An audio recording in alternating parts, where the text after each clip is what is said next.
ભક્તિભાવ અને ઉત્સાહભેર ઉજવાઈ। વહેલી સવારથી તમામ મંદિરોમાં જય બજરંગબલીના ગુંજતા નાદ વચ્ચે આરતી, પૂજા અર્ચના, હવન, સુંદરકાંડ પાઠ અને હનુમાન ચાલીસાના પાઠો યોજાયા હતા। સમગ્ર વિસ્તારમાં ધાર્મિક અને ભક્તિમય વાતાવરણ છવાઈ ગયું હતું। સાણા તાલુકાના પલસાણા, ચલથાણ, વડેલી, કડોદરા સહિતના આસપાસના ગામોમાં હનુમાન જયંતિની ઉજવણી વિશેષ ભક્તિભાવ સાથે કરવામાં આવી। વિવિધ મંદિરોમાં ભક્તોએ મોટી સંખ્યામાં હાજરી આપી પૂજા અર્ચના કરી અને આશીર્વાદ પ્રાપ્ત કરી।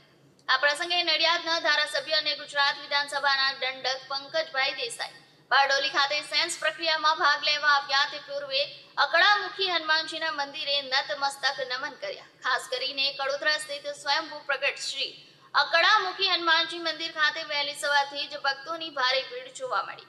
મંદિરમાં આરતી અને પૂજા બાદ ધજા નેજા વિધિ સાથે હવન કાર્યક્રમનું આયોજન કરવામાં આવ્યું હતું।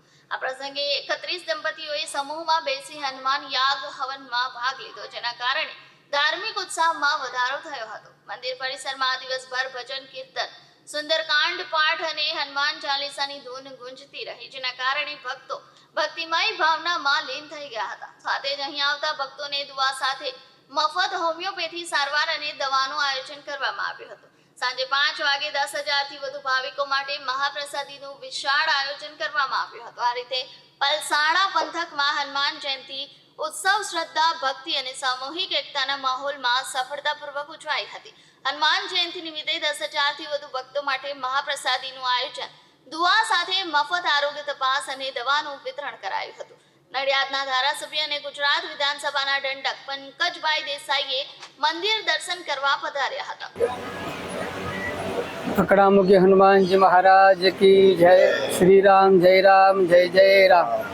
હું મહારાજ શ્રી ભાવેશભાઈ નયનભાઈ જોશી આજે અકળામુખી હનુમાનજી મહારાજના પ્રાંગણની અંદર પ્રતિ વર્ષે હનુમાન જયંતિ મહોત્સવની અંદર જે યજ્ઞ થાય છે એમાં આ વર્ષે પણ 31 જોડાઓએ યજ્ઞની અંદર ઉપસ્થિત રહી ભાગ લઈ પરમાત્માની કૃપા માટે આ યજ્ઞ પ્રારંભ થયો છે। સવારે પ્રારંભથી સાંજે 4 વાગ્યા પૂર્ણાહુતિનો સમય છે।